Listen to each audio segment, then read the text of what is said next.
Isang matalim na kirot, parang isang karayom na biglang tumusok sa lalamunan ni Elara. Kasabay ng huling nota ng kantang kanyang pinapraktis, napahawak siya sa kanyang leeg. Ang init ng kanyang palad ay walang nagawa para pawiin ang kakaibang hapdi na gumuhit mula sa kanyang dibdib paakyat. Aray di na pamdiw madilabad po, bulong niya sa sarili. Pero walang tunog na lumabas. Sinubukan niyang umubo. Walang nangyari. Tanging isang tuyong hangin ang dumaan sa kanyang mga labi. Nagsimulang manlamig ang kanyang batok. Imposible. Kanina lang, buong-buo ang kanyang boses. Mas buo pa kaysa dati.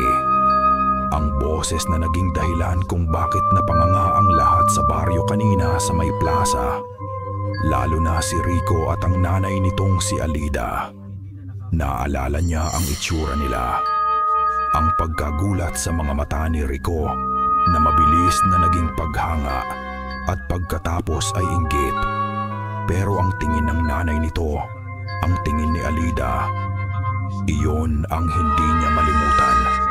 Isang tingin na malagkit, maitim at parabang may dalang sumpa. Iwinaksi ni Elara ang isiping iyon. Guni-guni mo lang yan, Elara, sabi niya sa isip. Napagod lang siguro, lamig lang to. Pumunta siya sa kusina at uminom ng isang basong maligamgam na tubig. Dahan-dahan niyang nilunok, umaasang mababasa nito ang kung anong bumabara sa kanyang lalamunan. Pagkatapos, huminga siya ng malalim. Nag-ipon ng lakas at sinubukang magsalita. Wala. Sinubukan niya ulit, mas malakas. Asa. Tanging ang pagbukas at pagsara ng kanyang bibig ang naganap. Ang hangin ay malayang lumalabas at pumapasok, pero ang tunog, ang pinakamahalagang bagay sa kanyang buhay, ay ayaw kumawala. Dito na nagsimulang mamuo ang isang uri ng takot na hindi niya pa nararamdaman kailanman. Hindi ito takot sa dilim o sa multo o sa mga kwentong aswang na naririnig niya noong bata pa siya. Ito ay isang takot na mas personal, isang takot na unti-unting pumapatay sa kung sino siya. Ang boses niya, ang boses na puhunan niya sa pangarap, ang boses na mag-aangat sa kanya mula sa lahat, ang tiket niya para manalo sa darating na patimpalak sa Maynila. Nawawala. Dali-dali siyang tumakbo sa kanyang kwarto, isinara ang pinto at humarap sa salamin. Ang kanyang refleksyon ay isang babaeng namumutla na may mga matang nanlalaki sa sindak. Magsalita ka, utos niya sa sarili. Pero ang tanging sumagot ay ang nakakabinging katahimikan ng silid. Sinampal niya ang kanyang pisngi. Umaasang panaginip lang ang lahat. Pero ang sakit ay totoo. Ang luhang nagsimulang mamuo sa gilid ng kanyang mga mata ay totoo. Pinilit niyang tumawa. Walang tunog. Pinilit niyang umiyak. Tanging mga hikbi na walang boses ang kumawala. Sa sobrang desperasyon, ibinuka niya ang kanyang bibig at sumigaw. Sumigaw siya ng buong lakas. Naramdaman niya ang pagigting ng mga ugat sa kanyang leeg, ang panginginig ng kanyang mga baga, ang puwersa ng hangin na gustong humulagpos. Pero walang sigaw, walang kahit isang bulong. Parang isang sirang radyo na naka-full volume pero walang speaker. Ang lahat ng puwersa na nantayin nandun ay nakuway na sa tatandun, pero ang resulta ay kawalan. Napaluhod siya sa sahig. Ang mga kamay ay nakakuyom sa kanyang lalamunan, tila sinusubukan niyang pisilin ang tunog palabas. Bawat paghinga niya ay isang paalala ng katahimikang ipinataw sa kanya. At habang nakatingin siya sa kanyang sariling refleksyon sa salamin, Sa gitna ng kanyang paghihinagpis, may napansin siyang kakaiba. Sa likuran niya, isang anino. Pero hindi ito ang anino niya. Ito ay mas madilim, mas mataas at baluktot. Tila isang figura ng taong pinahaba at pinilipit sa paraang hindi natural. Kumislap lang ito sa isang segundo, isang iglap ng mata. Pagkurap niya, wala na ito. Tanging siya na lang ulit ang nandoon, mag-isa sa kanyang tahimik na impyerno. Nanginginig siyang tumayo. Ang katahimikan sa kwarto ay tila mas naging mabigat, mas mapangapi. Bawat sulok ay tila may nagmamasid. At sa gitna ng katahimikang iyon, may narinig siya, hindi sa kanyang tainga, kundi sa loob ng kanyang isipan. Isang boses na malamig, sinauna at puno ng tagumpay. Isang bulong na tila nanggagaling sa pinakamadilim na bahagi ng kagubatan. Ang tinig mo ay akin na. Naramdaman ni Liway ang panginginig ng mga dahon ng lagundi bago pa man niya ito pitasin. Hindi ito ang natural na paggalaw dahil sa hangin. Iba ito. Isang uri ng pagkuripot, isang pag-atras ng buhay mula sa mga ugat nito. Hinaplos niya ang dahon at naramdaman niya iyon. Isang panlalamig na hindi galing sa hamog ng umaga. Isang sakit. Ito ang kanyang buhay. Ang pakikipag-usap sa lupa, sa mga halaman, sa hangin. Habang ang ibang mga dalaga sa baryo Kanlungan ay abala sa kanilang mga telepono o sa mga kwentuhan tungkol sa mga artistang napapanood nila. Si Liway ay mas panatag sa piling ng mga puno at sa bulong ng gubat. Ngunit nitong mga nakaraang araw, may kakaibang bumabalot sa kanilang baryo. Ang dating masiglang gubat sa paanan ng bundok kanino ay tila unti-unting nananamlay. Ang enerhiya nito ay may bahid ng lason. May gumambala sa lupa. Apo, bulong niya sa matandang puno ng balete na kanyang dinadaanan pauwi na parabang nagpapaalam. Sa kanilang maliit na kubo na napapaligiran ng mga halamang gamot, naabutan niyang naghihimay ng mga tuyong dahon ng sambong ang kanyang Lola Iska. Ang mga kulubot sa mukha nito ay tila mapa ng mga sinaunang kwento at kaalaman. Hindi ito lumingon. Pero alam ni Liway na naramdaman na nito ang kanyang pagdating. Huwag kang masyadong magpagabi sa gubat, Liway. Sabi ng matanda, ang boses ay mahinahon ngunit may bigat. Nagigising ang mga hindi dapat magising. Naramdaman niyo rin po ba, Lola? Tanong ni Liway habang inilalapag ang kanyang bayong ng mga napitas na halaman. Ang lupa, parang may lagnat. Tumango si Lola Iska. Ang mga mata ay nakatuon sa bundok anino na natatanaw mula sa kanilang bintana. Ang bundok ay tila isang dambuhalang natutulog. Ngunit alam ng lahat sa baryo na hindi ito dapat basta-bastang ginigising. Ang inggit ng tao, Apo. Bukas na pinto yan para sa mga hindi natin nakikita. Kapag may isang pusong nagtanim ng galit, may kung anong kadiliman ang dinidiligan nito para lumago. Hindi na nagsalita si Liway. Alam niya ang tinutukoy ng kanyang lola. Ang inggit ay parang sakit na kumakalat. At sa baryo, ang pinakabagong pinagmumulan nito ay ang pagdating ng babae mula sa Maynila. Ang mang-aawit na si Elara. Nang gabing iyon, hindi naging payapa ang tulog ni Liway. Napanaginipan niya ang isang nilalang. Isang dambuhala na may mga pakpak na katulad ng sapaniki. At ang balat nito ay kasing itim ng gabi. Nakatayo ito sa tuktok ng bundok anino. At ang mga mata nito na kasing pula ng nagbabagang uling ay nakatingin sa kanya. Ngunit walang galit sa mga matang iyon. tanging kalungkutan. At habang tinititigan niya ito, ang nilalang ay nagsimulang lumuha ng dugo. Nagising si Liway na basang-basa ng pawis. Ang dibdib ay kumakabog ng malakas. Hindi yun isang ordinaryong panaginip. Parang isang mensahe, isang babala. Kinabukasan, habang tinutulungan niya ang kanyang lola sa pagpapatuyuyo ng mga ugat ng tanglad, isang mabilis na katok ang gumambala sa kanilang katahimikan. Si Mang Berto, isa sa mga residente sa baryo. Ang ngiti nito ay laging abot tenga, ngunit sa pagkakataong ito, may bakas ng pag-aalala sa kanyang muka. Lola Iska, Liway, bungad nito, medyo hinihingal. Pasensya na sa abala, pero may kailangan ng tulong ninyo. Yung bisita mula sa Maynila, si Elara.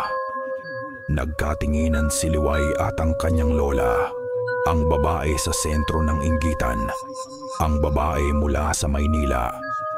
Anong nangyari sa kanya? Tanong ni Lola Iska. Umiling si Mang Berto. Hindi ko alam. Ayaw lumabas ng kwarto. Pero ang sabi ng may-ari ng tinutuluyan niya, hindi na raw nagsasalita. Mula pa kagabi. Kahit isang salita, wala. Binuksan ni Lola Iska ang pinto at doon, sa likuran ni Mang Berto, nakatayo si Elara. Ang kanyang damit syudad ay tila hindi bagay sa simpleng paligid ng baryo. Ang kanyang mukha ay namumutla, ang buhok ay magulo, at ang kanyang mga mata ay puno ng takot na hindi kayang isalarawan ng kahit anong salita. Isang madilim na enerhiya, mabigat at malagkit ang nakakapit sa kanya na parang pangalawang balat. At sa hawak nitong kapirasong papel, nanginginig ang sulat kamay na nagsusumamo. Tulong! Ang amoy sa loob ng kubo ay tila isang pinaghalong gamot at misteryo. Amoy ng mga pinatuyong dahon, ng usok mula sa isang maliit na palayok sa sulok at ng lumang kahoy na binabad sa daan-daang taon ng ulan at araw. Para kay Elara, nasanay sa malinis at artipisyal na amoy ng syudad. Ang lahat ay parang isang pag-atake sa kanyang pangamoy. Tumingin siya sa paligid. Mga bigkis ng kung ano-anong halaman ang nakasabit sa mga biga. May mga botelyang naglalaman ng mga madidilim na likido at mga pinatuyong parte ng hayop na hindi niya makilala. Sa isang maliit na altar, may mga kakaibang simbolo at isang krus na gawa sa pinagbuhol na sanga.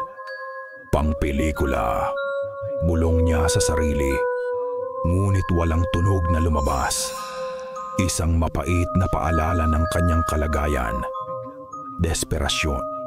Iyon lang ang nag-iisang dahilan kung bakit siya narito.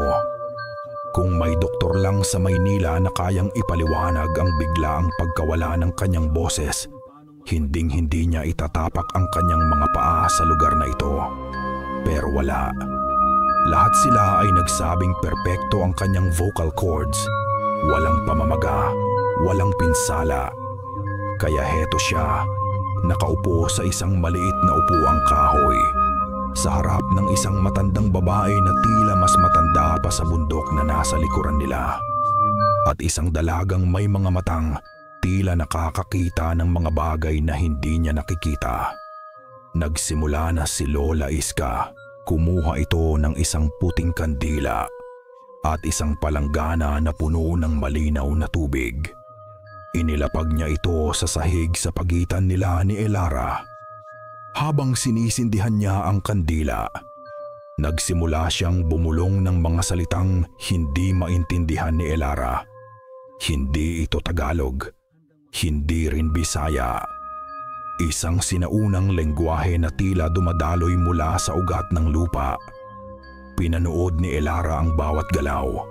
Isang bahagi niya ay gustong tumawa sa kamangmangan ng lahat ng ito, at isang bahagi naman ay nanginginig sa takot. Itinagilid ni Lola Iska ang kandila at ang tunaw na pagkit ay dahan-dahang pumatak sa ibabaw ng tubig. Bawat patak ay gumagawa ng isang maliit na tunog, tss, na tila sumisitsit sa katahimikan. Ang usok mula sa kandila ay sumasayaw sa hangin at sa isang saglit, inakala ni Elara na nakakita siya ng isang mukha sa usok, ang mukha ni Alida. Ipinilig niya ang kanyang ulo, guni-guni lang. Nang matapos, maingat na kinuha ni Lola Iska ang namuong pagkit mula sa tubig. Itinaas niya ito laban sa liwanag ng apoy. Napasinghap si Liway. Itinuro ni Lola Iska ang hugis kay Elara. Nagsalubong ang mga kilay ni Elara. Sinusubukang unawain ang nabuong imahe. At dahan-dahan, nakita niya ito. Isang maliit na manika. At sa lalamunan ng manika, may isang bagay na nakatusok, matulis at mahaba. Isang karayom. Isang malamig na kuryente ang gumapang sa gulugod ni Elara. Nagkataon lang. Imposible. Bago pa man siya makabawi sa kanyang pagkabigla, lumapit si Liway na may dalang isang maliit na tasa na gawa sa bao. Ang laman nito ay isang maitim at malapot na likido. Amoy lupa at mapait na ugat. Inabot ito ni Liway sa kanya. Tiningnan ni Elara ang likido. Pagkatapos ay ang mga mata ni Liway. Mayroong awa at pag-aalala sa mga matang iyon. Sa kabila ng kanyang pag-aalinlangan, kinuha niya ang tasa. Pinikit niya ang kanyang mga mata at ininom ito ng isang lagukan. Ang pait ay tila dumikit sa kanyang dila at lalamunan. Muntik na niya itong isuka pabalik, ngunit may ibang nangyari. Isang matinding pangangati ang nagsimula sa kanyang lalamunan. Isang pangangati na naging init, at ang init ay naging isang marahas na pag-ubo. Napahawak siya sa kanyang dibdib. Ang bawat pag-ubo ay mas malakas kaysa sa nauna, na para bang may isang bagay sa loob niya na gustong kumawala. Napaluhod siya sa sahig na kahoy, hindi makahinga. Naramdaman niya ang pag-akyat ng isang bagay mula sa kanyang tiyan. Pero hindi ito likido. Masyadong solido, masyadong malaki. Sa huling pinakamalakas na pag-ubo, bumulwak ito mula sa kanyang bibig at bumagsak sa sahig na may kasamang lagapak. Nanginginig, tiningnan ni Elara kung ano ang kanyang isinuka. Ang kanyang mga mata ay nanlaki sa hindi makapaniwalang sindak. Hindi ito pagkain. Hindi ito plema. Ito ay isang buhol-buhol na masa ng maitim na buhok, basang-basa at mabaho. At sa gitna ng buhok, nakapulupot at walang buhay, ay isang alupihan. Napaurong si Elara. Gumagapang palayo sa karimari-marim na bagay na nanggaling sa loob mismo ng kanyang katawan. Ang lahat ng kanyang pagdududa, ang lahat ng kanyang pang-aalipusta sa kanilang mga paniniwala ay natunaw at napalitan ng purong walang bahid na takot. Tumayo si Lola Iska. Ang kanyang mukha ay seryoso at madilim. Tinitigan niya ang isinuka ni Elara. Pagkatapos ay tumingin siya ng diretso sa mga mata niyang puno ng luha. Hindi ito ordinaryong kulam. Sabi ng matanda sa isang boses na tila yumanig sa buong kubo. Kung sino man ang gumawa nito sa iyo, gusto niyang manahimik ka habang buhay. Gabi na nang simula ni Liway ang tunay na paggagamot. Ang unang ritual ay pagtuklas lang sa lason. Ang mga susunod ay ang mismong pagbunot nito mula sa ugat. Sa sahig ng kanilang kubo, gumuhit si Liway ng isang bilog gamit ang pinaghalong abo at asin. Sa loob nito ay naupo si Elara. Yakap-yakap ang kanyang mga tuhod. Ang mga mata ay puno ng takot na ngayon ay may kasama ng pagtanggap. Wala na ang pagdududa, tanging ang pagnanais na matapos na ang lahat. Nagsindi si Liway ng mga kumpol ng pinatuyong dahon, kalamansi, bayabas at isang halamang tanging ang kanyang lola lang ang nakakaalam ng pangalan. Ang usok nito ay mabango ngunit makati sa ilong. Habang bumubulong si Liway ng mga dasal, ang usok ay pumulupot sa katawan ni Elara, tila isang ahas na sinusuri ang bawat pulgada ng kanyang balat bago tuklawin ang kamandag na nakakapit dito. Ngunit ang kulam ay lumalaban. Sa labas ng bintana, tila sumasayaw ang mga anino sa paraang hindi natural. Ang mga sanga ng puno ay gumagalaw kahit walang hangin. May mga kaluskos sa bubong, mga tunog na parang may mga kuko na marahang kumakaskas sa dingding na kawayan. Hindi ito pinansin ni Liway. Itinuon niya ang lahat ng kanyang lakas sa ritual. Si Elara naman, na nasa pagitan ng tulog at gising dahil sa epekto ng usok, ay nagsimulang managinip ng dilat. At sa usok na pumapalibot sa kanya, nakita niya ang isang mukha na nabubuo, ang mukha ni Alida. Puno ng galit at inggit. Ang mga labi ay bumubuka at sumisigaw ng mga salitang walang tunog. Kinailangan ni Liway na itigil ang ritual bago mag-umaga. Pagod. Iyon ang naramdaman niya pagkagising. Isang pagod na hindi lang pisikal, kundi espiritual. Tila may humigop ng lakas mula sa kanya. Ang kulam ay malakas, mas malakas kaysa sa inaasahan niya. Ngunit ang pagod niya ay mabilis na napalitan ng pagkabahala nang marinig nila ang kaguluhan sa labas. Isang grupo ng mga taga-baryo ang nagkukumpulan malapit sa kakahuyan sa may hangganan ng kanilang mga bakuran. Ang kanilang mga boses ay puno ng takot at galit. Nagtungo roon si Liway, kasunod si Lola Iska. Ang tanawin ay karimari-marim. 3 kambing ang nakahandusay sa damuhan. Ang mga leeg ay may malalaking sugat na tila nilapa. Ang lupa ay basang-basa sa dugo. Ngunit ang pinakapagtataka ng lahat, buo pa ang katawan ng mga hayop.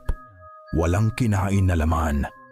Tila pinatay lang sila dahil sa galit. Asong gubat. Sigaw ng isang lalaki. Imposible! Walang asong gubat na ganito kalupit. Sagot naman ng isa pa. Habang nagtatalo ang mga tao, hindi sa mga kambing nakatingin si Liway. Ang kanyang mga mata ay nasa bundok anino. At mula roon, naramdaman niya ito. Isang malalim na kalungkutan. Isang bigat na parabang ang bundok mismo ay humihikbi dahil sa isang sakit na hindi maipaliwanag. At doon, sa putikang lupa malapit sa isa sa mga patay na kambing, nakita niya ang isang bakas. Hindi pa siya nakakalapit nang biglang dumating si Mang Berto. Tumatakbo. Ang mukha ay namumutla at ang paghinga ay halos maubos. Lola Iska, Liway, sigaw niya. Doon sa kabilang bakuran, mas marami pa. Sinundan nila si Mang Berto at doon, mas malala pa ang kanilang nakita. Mga manok na nagkalat ang mga balahibo, isang baboy na may malalim na kalmot sa tagiliran. At sa gitna ng lahat ng iyon, malinaw na malinaw ang mga bakas na nakita ni Liway kanina. Lumuhod ang isang matandang lalaki para suriin ito. Nanginginig siyang tumayo. Ang mukha ay puno ng kinikilalang takot na minanapa mula sa kanyang mga ninuno. Hindi, bulong ng matanda. Hindi ito bakas ng aso. Lahat ay napatingin sa kanya, naghihintay. May mga bakas, Nanginginig ang kanyang boses, kalahating tao, kalahating ibon. Sa unang pagkakataon sa loob ng maraming araw, naramdaman ni Elara ang isang pamilyar na kislap ng pag-asa. Nakatayo siya sa harap ng bintana, pinagmamasdan ang hamog na dahan-dahang bumabalot sa mga puno sa di kalayuan. Sinubukan niya. Isang salita lang, ang pinakasimpleng salita na naisip niya. Too big. Isang pabulong na tunog ang kumawala mula sa kanyang mga labi. Mahina. Magaspang. Parang buhangin na kinuskos sa papel de liha. Ngunit ito ay isang tunog. Isang tunog na galing sa kanya. Napahawak siya sa kanyang lalamunan at isang ngiti ang unti-unting gumuhit sa kanyang mukha. Umiiyak na tumatawa. Hindi niya alam ang gagawin. May epekto ang mga ritual. Ang usok, ang mga dasal, ang mapapait na halaman. Lahat ay may saysay. Siliway, ang tahimik na dalaga, ay unti-unting binabawi ang ninakaw sa kanya.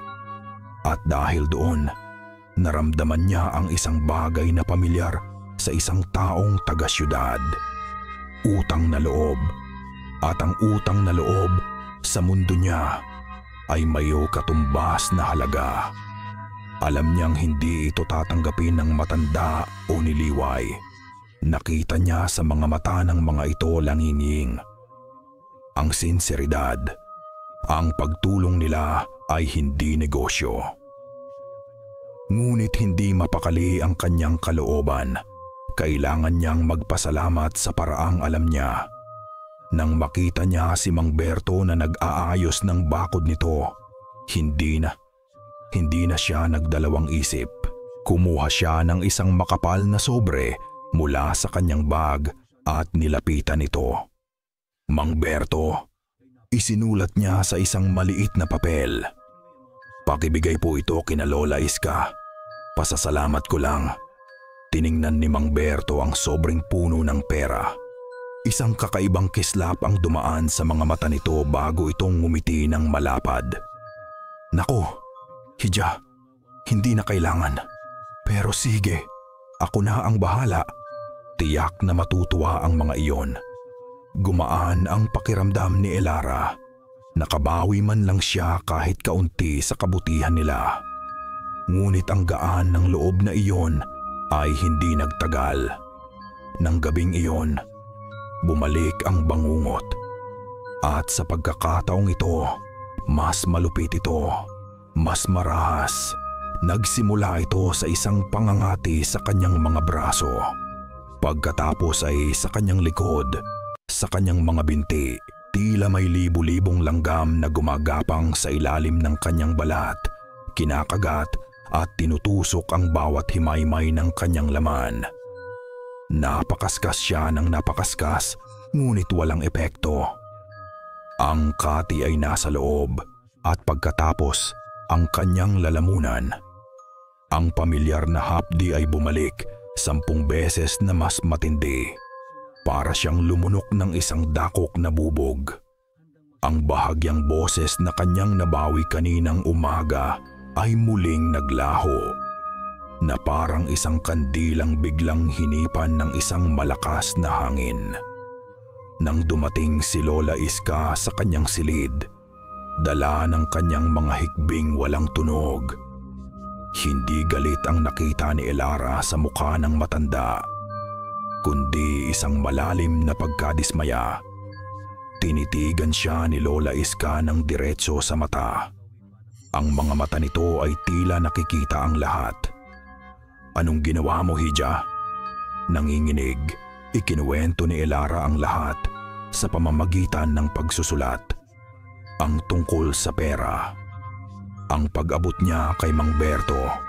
Umiling si Lola Iska at sa unang pagkakataon, nakita ni Elara ang bakas ng takot sa mukha ng matanda. Ang aming panggagamot ay hiram na lakas mula sa may kapal at sa kalikasan. Hindi ito negosyo.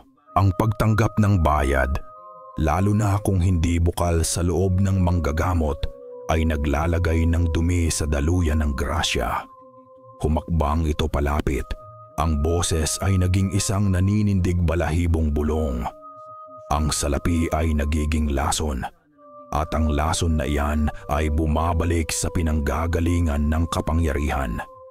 Hindi naintindihan ni Elara. Anong ibig niyong sabihin? Isinulat niya. Hindi si Lola Iska ang sumagot. Isang malakas na pag-ubo ang narinig nila mula sa kabilang silid. Isang pag-ubo na basag at masakit. Sinundan pa ito ng isa pa. Nagmamadaling pumasok si Lola Iska sa kwarto ni Liway.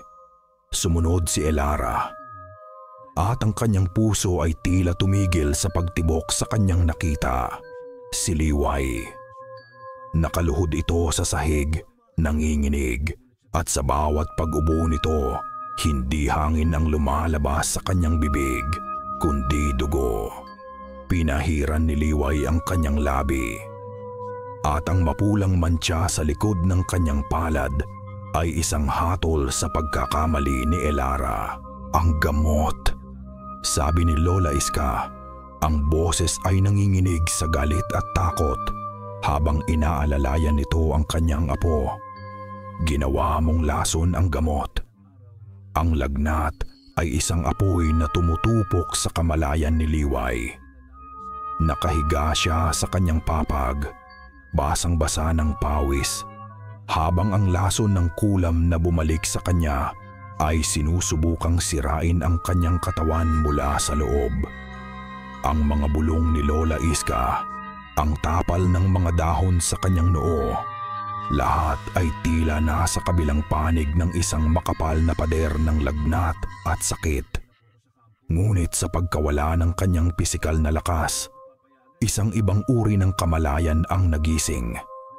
Ang kanyang isip ay lumipad. Iniwan nito ang kanyang naghihirap na katawan. Lumabas sa bintana ng kanilang kubo at umakyat ng umakyat. Pataas. Patungo sa bundok kanino. Hindi ito isang panaginip. Mas totoo pa ito kaysa sa sakit na kanyang nararamdaman. Nakarating siya sa isang lugar na hindi pa niya napupuntahan. Isang kuweba na natatago sa likod ng isang talon. Sa loob, sa halip na takot, isang pamilyar na pakiramdam ang bumalot sa kanya. Amoy ng mamasa-masang lupa at isang bagay na pamilyar.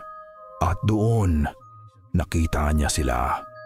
Hindi bilang mga halimaw na kinatatakutan sa mga kwento, kundi bilang isang pamilya, isang komunidad.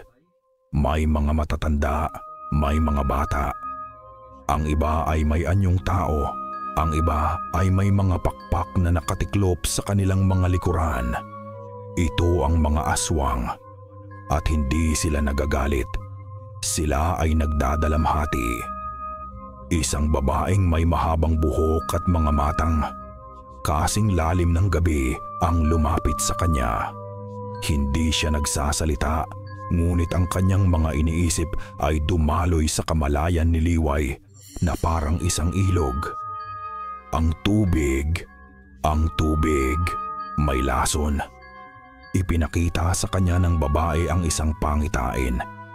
Ang batis na pinagkukunan nila ng inumin at lakas ay bumubula ng isang maitim at mabahong likido. Ang mga isda ay nakalutang, patay. Ang mga halaman sa paligid nito ay lanta. Pagkatapos, ipinakita nito sa kanya ang isang alaala, isang sanggol na babae. Umiiyak na iniwan sa gitna ng kagubatan. At ang babaeng may pakpak ay dahan-dahang lumapag mula sa puno. Binuhat ang sanggol at itinahan ito sa init ng kanyang yakap. Ang sanggol ay siya, si Liway. Naramdaman ni Liway ang pagmamahal, isang pagmamahal na dalisay at walang hinihinging kapalit. Ang pagmamahal ng isang ina. Nagkasakit ang mga bata, patuloy ng isip ng babae. Nasisiraan ng bait ang mga matatanda. Hindi na namin makontrol ang aming uhaw. Hindi galit ang nararamdaman namin, kundi sakit. Isang matinding sakit. At sa huling pangitain, nakita ni Liway ang mga mata ng kanyang inainahan. Ang mga pulang mata na nakita niya sa kanyang panaginip noon. Hindi ito galit. Ito ay isang pagsusumamo, isang sigaw ng paghingi ng tulong. Ang kanilang pag-atake sa mga hayop sa baryo, hindi iyon pananalasa. Iyon ay isang desperadong pagpapakita ng kanilang paghihirap. Isang babala na may masamang nangyayari sa bundok. Biglang bumalik ang kamalayan ni Liway sa kanyang katawan. Isang malakas na hininga ang kanyang pinakawalan na parabang kalalabas niya lang mula sa pagkakalunod. Nagmulat siya ng mga mata. Ang lagnat ay wala na. Ang sakit ay nawala. Napalitan ito ng isang malinaw at nakakagulat na katotohanan. Si Lola Iska ay nasa tabi niya. Pinupunasan ang kanyang noo ng isang basang tela.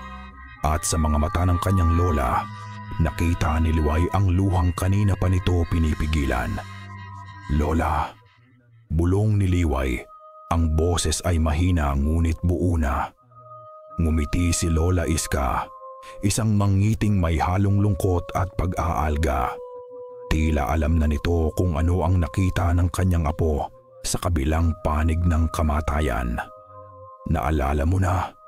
bulong pabalik ng matanda. Tumango si Liway. Ang mga luha ay nagsimula ng dumaloy sa kanyang mga pisngi. Ang lahat ng kanyang pag-aalinlangan, ang lahat ng kanyang takot sa kung ano siya ay naglaho. "Hindi sila mga halimaw, Lola." Hinawakan ni Lola Iska ang kanyang kamay ng mahigpit. "Alam ko, apo. Hindi sila mga halimaw." Nagkaroon ng isang sandaling katahimikan bago idinugtong ng matanda ang mga salitang babago sa lahat. "Sila ang pamilya mo." Nawala ang pag-aalinlangan ni Elara na parang hamog na tinunaw ng sikat ng araw. Pinalitan ito ng isang damdaming mas matindi at mas mapanganib. Galit. Galit para kay Liway na nagdusa dahil sa kanyang kamangmangan. Galit para sa sarili niya dahil sa kanyang pagiging mayabang. At higit sa lahat, galit para sa kung sino mang nasa likod ng lahat ng ito. Hindi na siya ang biktima. Hindi na siya magiging biktima. Habang nagpapahinga si Liway, umupo si Elara kasama si Lola Iska sa labas ng kubo. Kumuha siya ng isang patpat at nagsimulang magsulat sa lupa. Ang una niyang isinulat ay isang pangalan, Alida. Tumango si Lola Iska. Ang inggit ay isang makapangyarihang lason. Ngunit si Alida, puno man siya ng galit, ay walang sapat na lakas para gumawa ng ganito kalakas na kulam. Siya ay sisidlan lamang. May naglagay ng lason sa kanyang kamay. Sumunod na isinulat ni Elara, Mang Berto. Muling tumango ang matanda. Ang kasakiman, isang mas matandang kasalanan. Ginamit niya ang iyong pera para lalong palakasin ang sumpa. Ngunit si Berto ay isang duwag. Sunod-sunuran lamang siya sa mas may kapangyarihan. Ipinaliwanag ni Lola Iska ang pagkakaiba. Ang isang albularya, tulad nila, ay humihiram ng lakas mula sa pananampalataya sa Diyos at sa mabubuting espiritu ng kalikasan. Ang kanilang kapangyarihan ay nakaugat sa pagnanais na magpagaling. Ngunit ang isang mangkukulam, sila ay kumukuha ng kapangyarihan sa pamamagitan ng pakikipagkasundo sa mga nilalang sa kadiliman. Ang kanilang lakas ay nagmumula sa sakit, galit at paghihirap ng iba. Ang paggamot ay pagbabawas ng kadiliman. Ang pangkukulam ay pagdaragdag nito. May isang tao sa baryo na matagal nang naiinggit sa aming lahi. Sabi ni Lola Iska. Ang mga mata ay nakatingin sa dulo ng baryo kung saan ang mga bahay ay unti-unting nagiging gubat. Isang taong mas piniling yakapin ang anino kaysa hanapin ang liwanag. Mayroon silang kailangang patunayan. Isang hinala na kailangang maging katotohanan. Kinahapunan, nagkunwari si Elara na mamimitas ng bulaklak malapit sa bahay ni Mang Berto. Hindi nagtagal. Lumabas ito ng kanyang bahay, palingalinga, na para bang may tinitiyak na walang nakamasid. Dala ang isang maliit na bayong. Naglakad ito hindi papunta sa sentro ng baryo, kundi papalayo, patungo sa isang landas na bihirang daanan. Sa di kalayuan, nagmamasid si Lola Iska. Sumenyas ito kay Elara at dahan-dahan sinundan nila si Mang Berto. Dinala sila ng landas sa pinakaliblib na bahagi ng baryo Kanlungan. Doon, nakatayo ang isang kubo na tila isinuka ng lupa. Ang mga dingding nito ay maitim dahil sa lumot at ang bubong na pawid ay may mga butas. Isang kakaibang amoy ng nabubulok na laman at nasusunog na ugat ang nanggagaling dito. Nag-aalangan man ay nagtago sina Elara at Lola Iska sa likod ng malalaking dahon ng gabi. Mula doon tanaw nila ang lahat. Inilabas ni Mang Berto mula sa kanyang bayong ang isang buhay na manok na itim at iniabot ito sa isang anino sa may pintuan. Mula sa dilim, isang kamay ang lumabas para kunin ito. Isang kamay na payat, kulubot at may mahahabang maduduming kuko. At pagkatapos, lumabas ang may-ari ng kamay. Isang matandang babae na kuba. Ang buhok ay puti at magulo na parang sinabunutan ng hangin. At ang kanyang mga mata ay maliliit at kumikinang sa dilim na parang sa isang daga. Si Kaya, ang babaeng kinatatakutan ng lahat. Ang babaeng sinasabing nakikipag-usap sa mga demonyo. Pumasok si Mang Berto sa loob at pagkaraan ng ilang sandali, nagsimulang marinig ni na Elara ang isang nakakakilabot na pag-awit. Isang kanta na walang tono habong. Isang paulit-ulit na bulong na tila kumakain sa katahimikan ng paligid.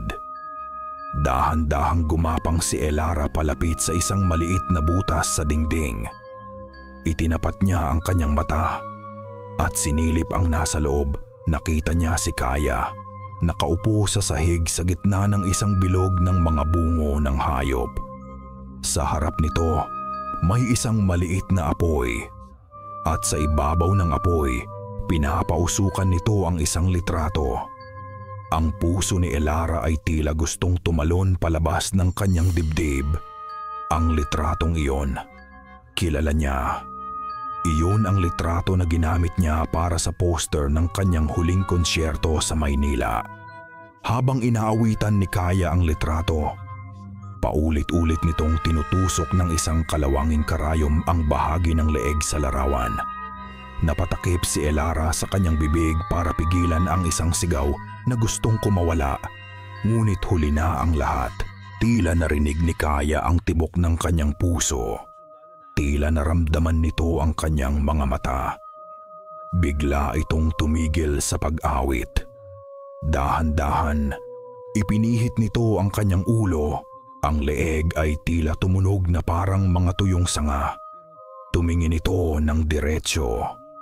Hindi sa dingding, kundi sa butas kung saan nakasilip si Elara. At sa gitna ng kanyang mukhang tila pinagsakluban ng langit at lupa, isang nanggiti ang gumuhit sa mga labi ni Kaya. Isang ngiting itim, walang ngipin at puno ng tagumpay ng purong kasamaan takbo.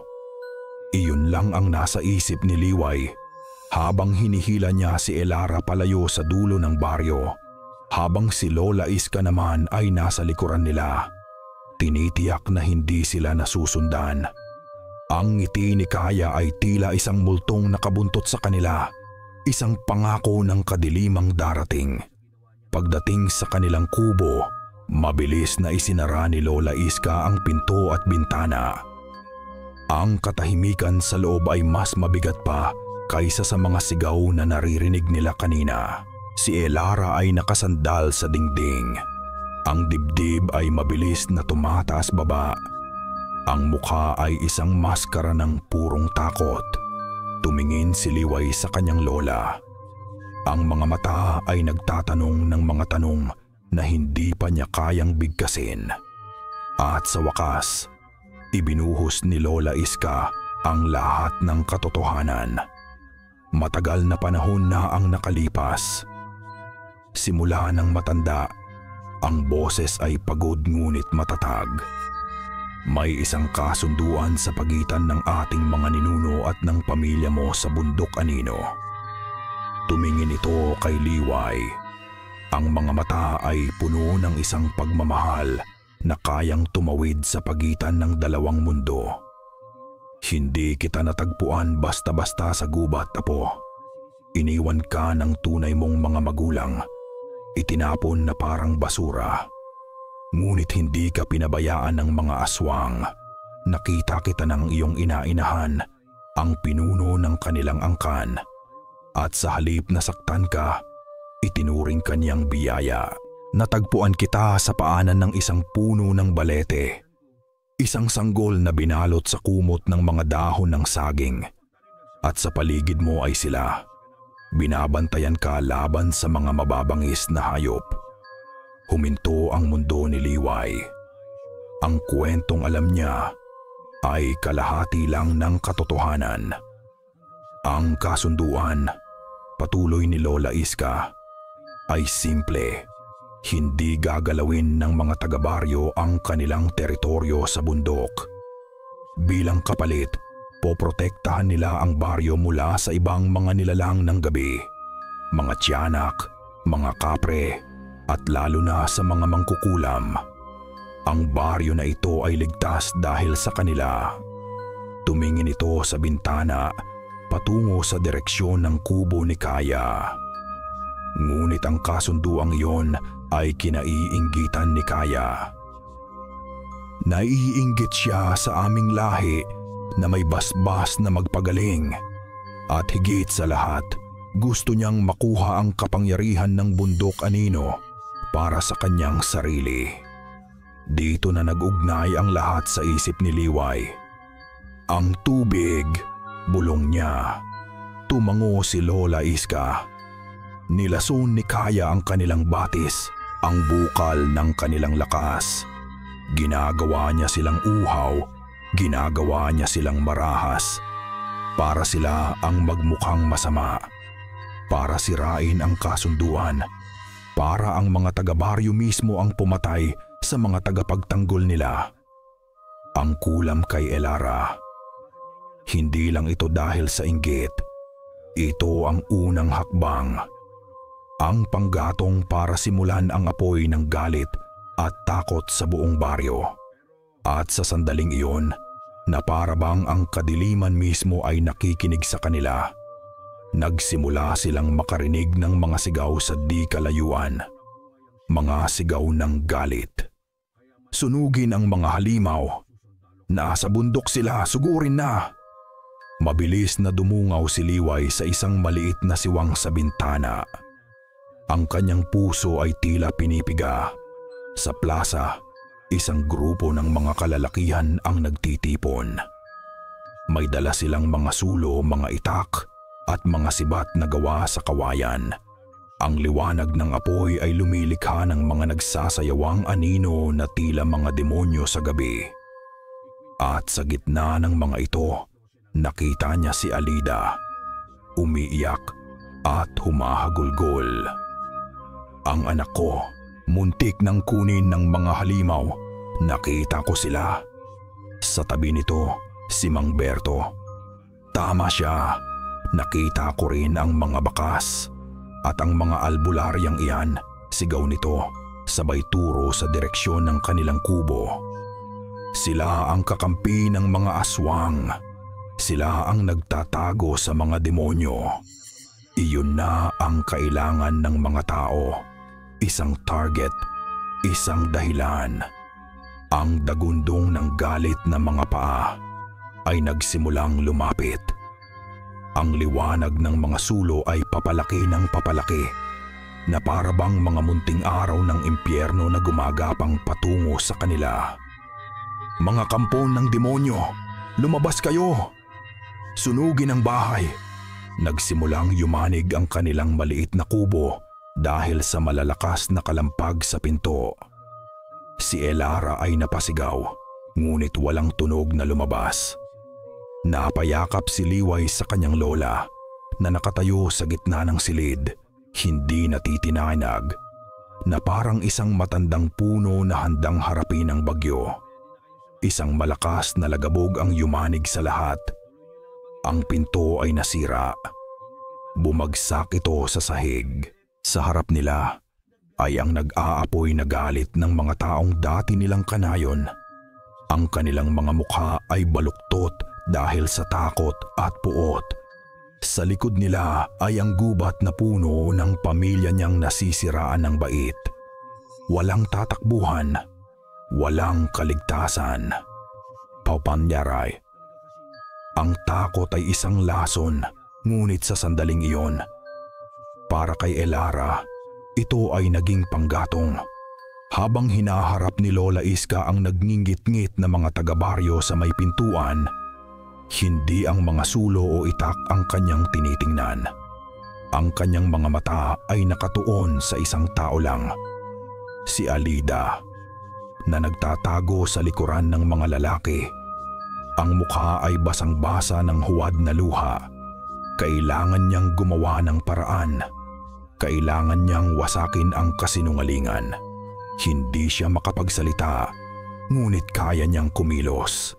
Habang abala ang lahat kay Lola Iska, na buong tapang na sumisigaw. Walang kasalanan ang mga nasa bundok, nililin lang kayo. Dahan-dahang gumapang si Elara palabas sa likurang bintana na nasira. Ang hangin sa labas ay malamig at puno ng amoy ng apoy. Ang mga sigawan ay nakakabingi, ngunit ang kanyang layunin ay malinaw. Hindi niya nilabanan ang mga tao. Nilampasan niya sila. Tumatakbo siya sa dilim sa pagitan ng mga kubo, patungo sa kaiyamhaba sa iisang lugar na alam niyang magiging susi sa lahat. Ang bahay ni Alida. Puvaliway. Kailangan kong pumunta sa kanila, Lola. Sabi ni Liway, ang boses ay desperado habang pinagmamasdan niya ang kaguluhan. Kailangan kong balaan sila. Kailangan kong subukang gamutin sila. Masyadong mapanganib, Apo, sagot ni Lola Iska habang nakaharang sa pinto. Nasisiraan na sila ng bait, hindi kanila makikilala. Ngunit pamilya ko sila. Giit ni Liway. Ang mga luha ay tumutulo na sa kanyang mga pisngi. Kung may mamamatay ngayong gabi, hindi ako mabubuhay ng payapa. Isang saglit na pag-unawa ang dumaan sa mga mata ni Lola Iska. Tumango ito. Kung gayon, humayo ka. Ako na ang bahala rito. Iligtas mo ang iyong pamilya. Hindi na nag-aksaya ng panahon si Liway. Tumakbo siya palabas sa likuran, sa kabilang direksyon ni Elara. Ang kanyang mga paa ay mabilis, ang kanyang puso ay kumakabog na parang tambol ng digmaan. Ang kanyang destinasyon, Bundok Anino. Ang gubat ay mas madilim kaysa dati. Ang bawat kaluskos, bawat anino ay tila isang banta. Ngunit hindi takot ang nararamdaman niya, kundi isang matinding pangangailangan na makarating sa tuktok.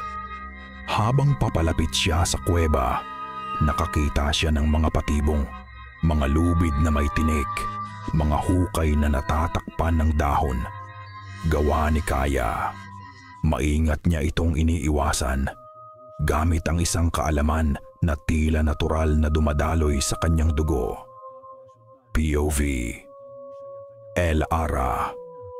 Basag ang bintana sa bahay ni Alida.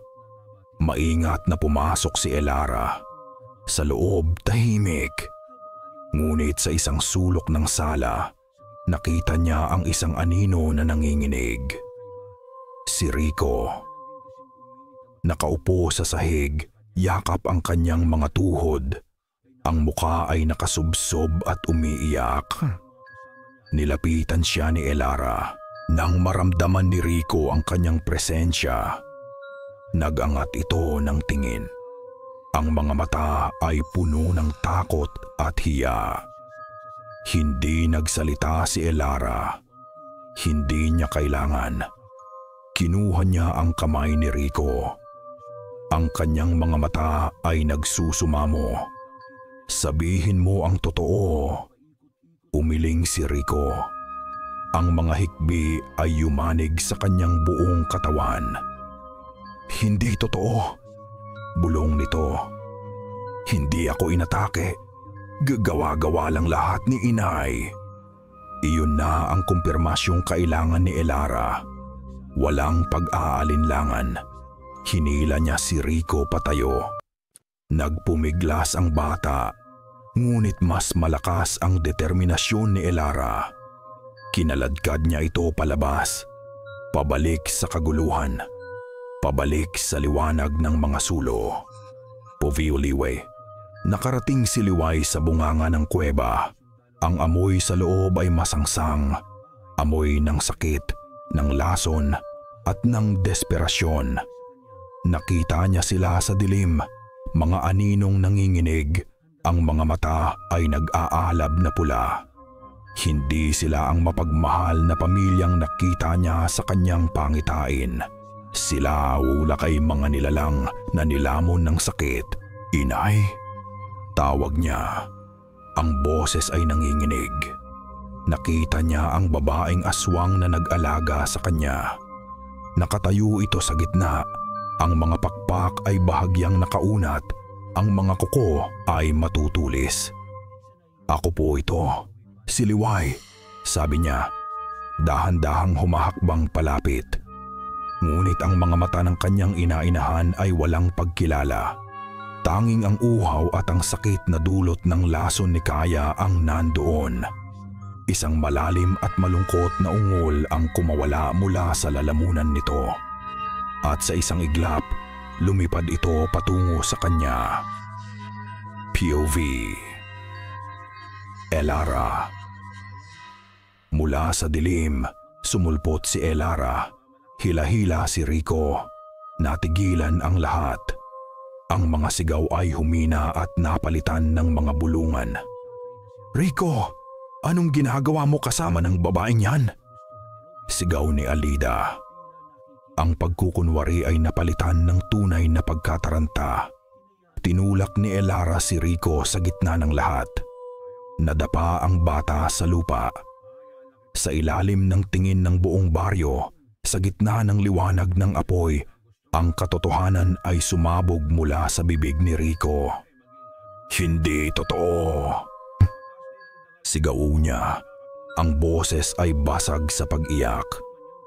Kasinunggalingan lahat, pinilit lang ako ni Inay.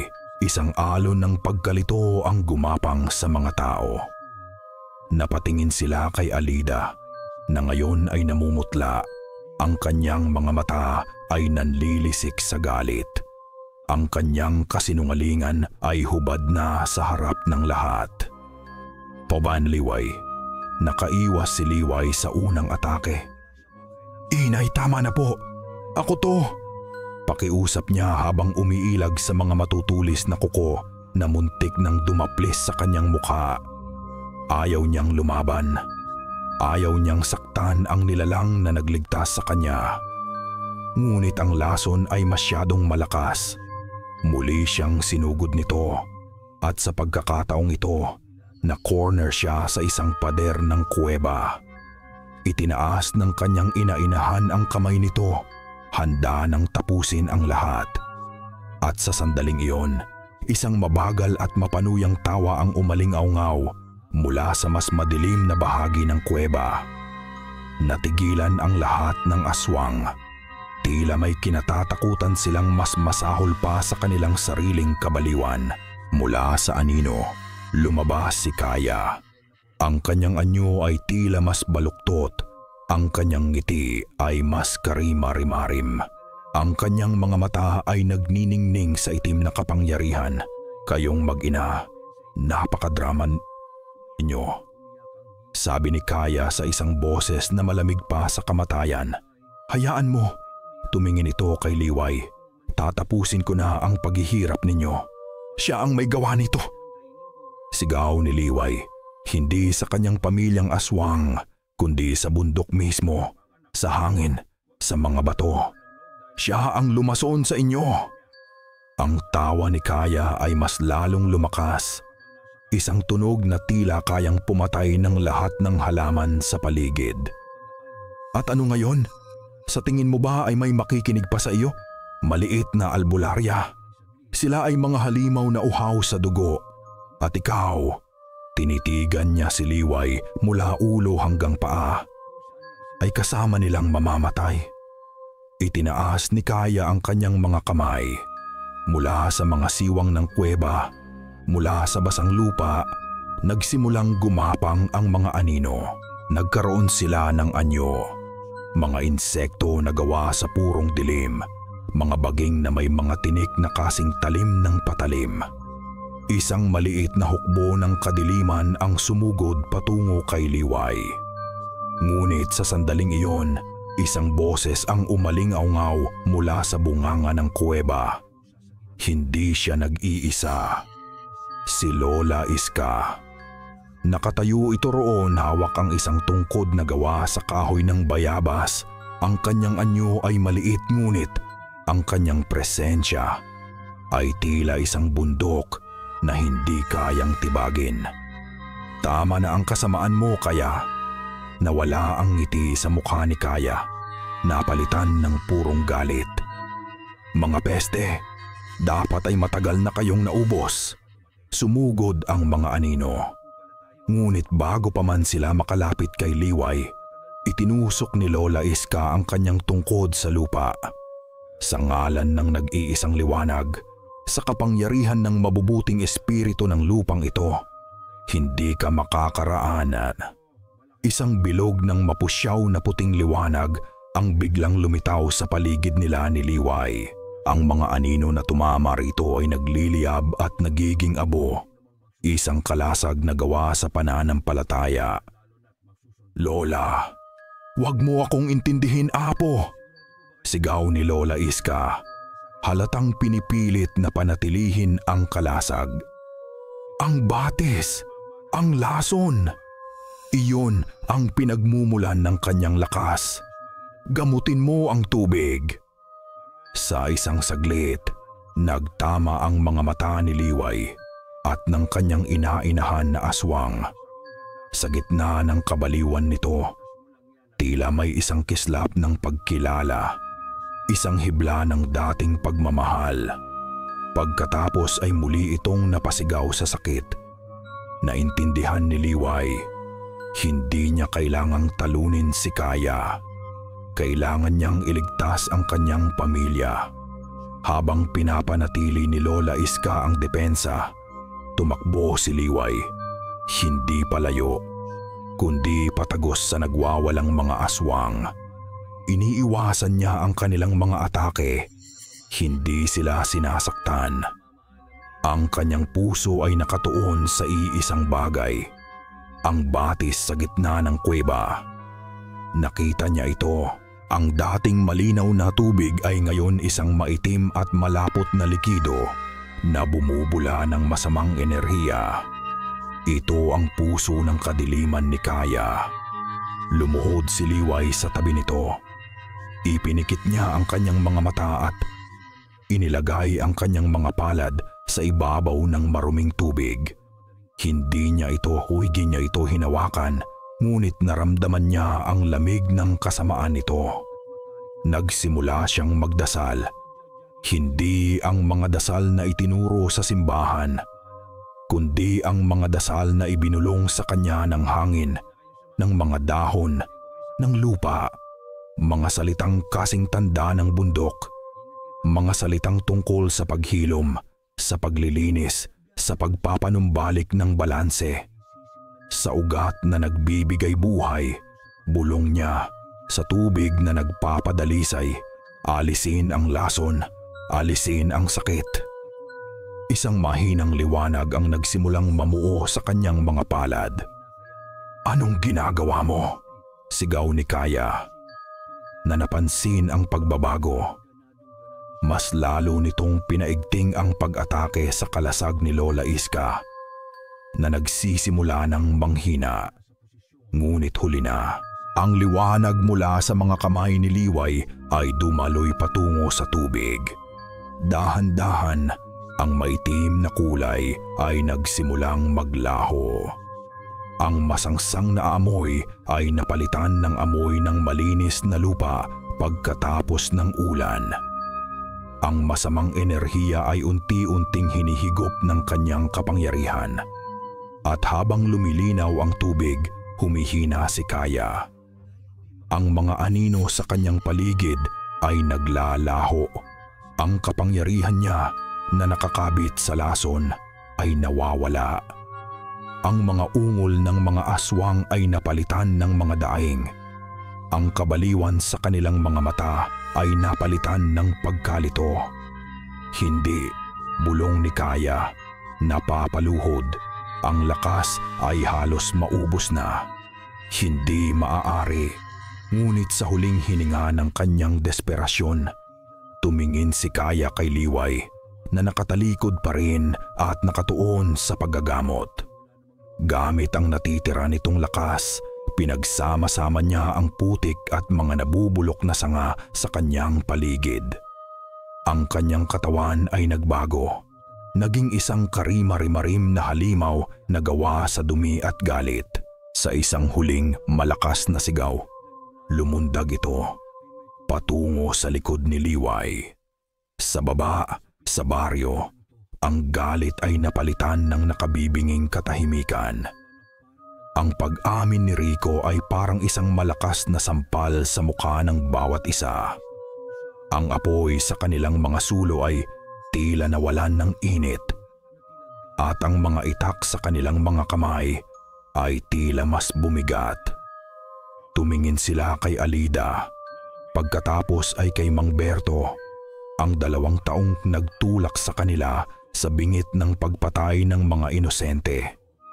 Ang kanilang mga mukha ay hindi na nagpapakita ng galit, kundi ng isang malalim na hiya. Si Elara ay nakatayo sa gitna ng lahat. Ang kanyang puso ay kumakabog dahil sa tensyon. Tumingin siya sa direksyon ng bundok anino. Nararamdaman niya ito, isang pagbabago sa hangin. Tila ang buong bundok ay nagpipigil ng hininga, naghihintay sa kung ano ang mangyayari. Isang kakaibang liwanag ang kumislap mula sa tuktok ng bundok. Isang mapusyaw na puting ilaw na tumagos kahit sa makakapal na puno. At pagkatapos, isang sigaw. Isang sigaw na puno ng purong kasamaan at desperasyon. Ang sigaw ni Kaya. Hindi alam ni Elara kung bakit. Ngunit alam niyang nasa panganib si Liway.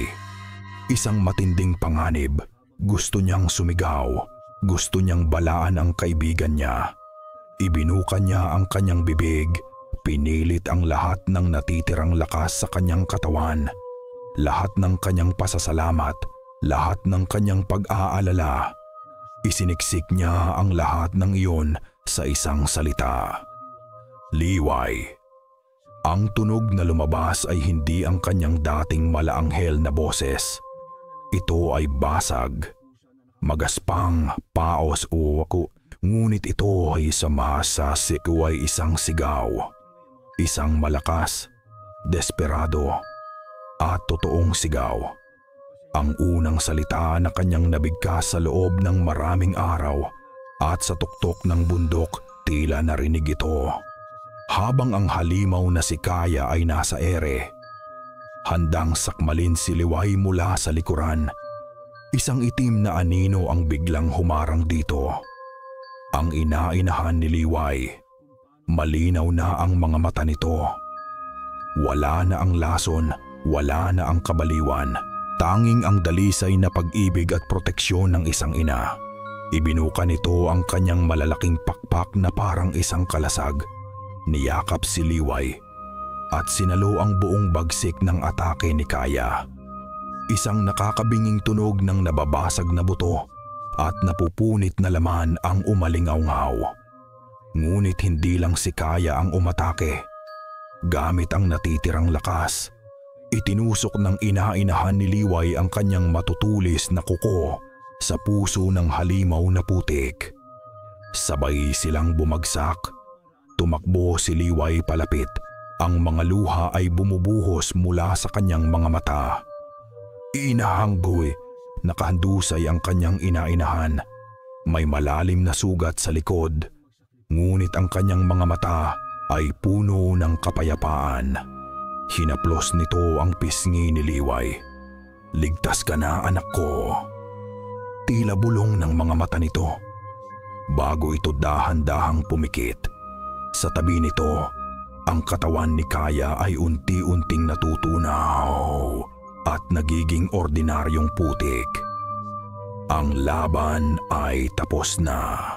Nang magsimulang magliwanag ang umaga, ang mga taga-baryo na ngayon ay puno ng pagsisisi ay dahan-dahang umakyat sa bundok, dala-dala si Elara. Nakita nila ang huling eksena. Si Liway nakaluhod habang ginagamot ang sugat ng kanyang ina-inahan. Ang ibang mga aswang ay nasa paligid, hindi na nakakatakot, kundi mga nilalang na nagpapakita ng pasasalamat. Si Lola Iska ay nakatayo sa tabi ng kanyang apo. Isang kamay ay nasa balikat nito. Ang mga taga-baryo ay tumayo sa di kalayuan, tahimik at puno ng pagkamangha.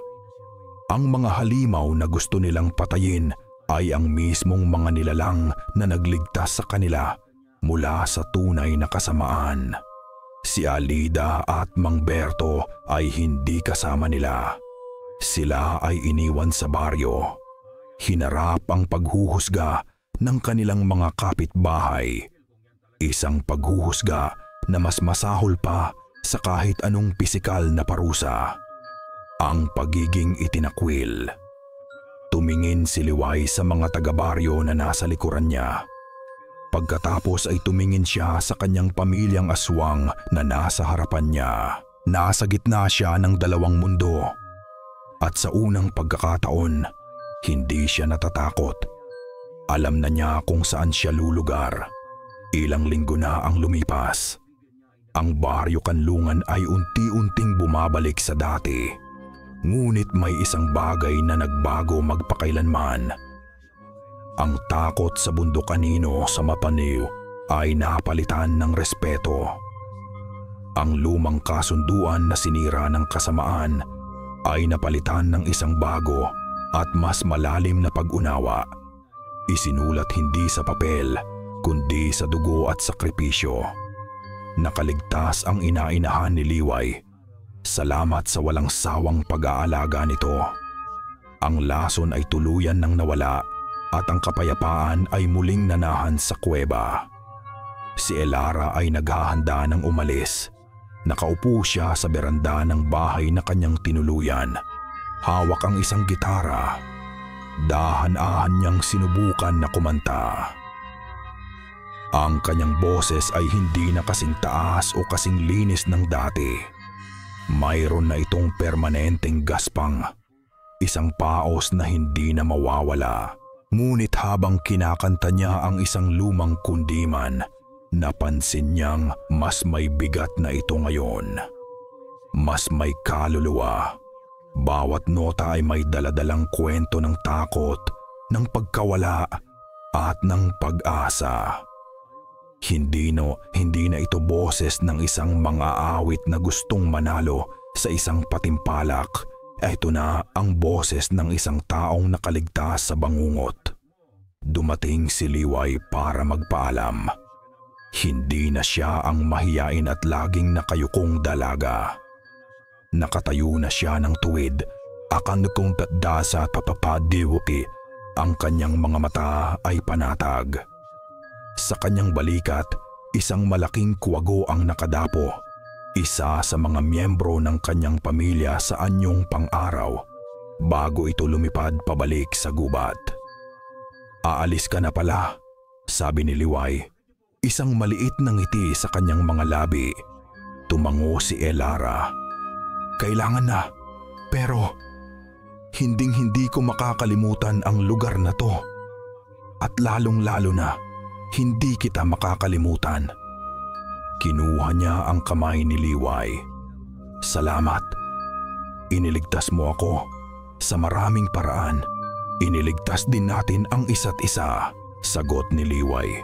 Nagpaalam sila hindi bilang pasyente at manggagamot, kundi bilang dalawang magkaibigan na pinagbuklod ng isang karanasang hindi kayang ipaliwanag ng siyensya. Sa huling pagkakataon, pinanood ni Elara si Liway habang naglalakad ito palayo. Pabalik sa paanan ng bundok, huminto ito sa may dulo ng kakahuyan, sa pagitan ng baryo at ng gubat. Tumingala ito sa bundok Anino, hindi na bilang bundok ng Anino, kundi bilang kanyang tahanan. Ngumiti ito handa ng gampanan ang kanyang tadhana, ang maging bagong tagapagtanggol, ang tulay sa pagitan ng dalawang mundo. Nakasakay na si Elara sa bus, papalayo sa baryo Kanlungan. Ang alikabok na iniiwan ng sasakyan ay tila unti-unting tinatakpan ang lahat ng nangyari. Sa radyo, narinig niya ang isang anunsyo tungkol sa isang malaking patimpalak sa pag-awit sa Maynila. Ang mismong patimpalak na dati buhay at kamatayan para sa kanya. Ngumiti siya ng malungkot at pinatay ang radyo. Mas pinili niya ang katahimikan.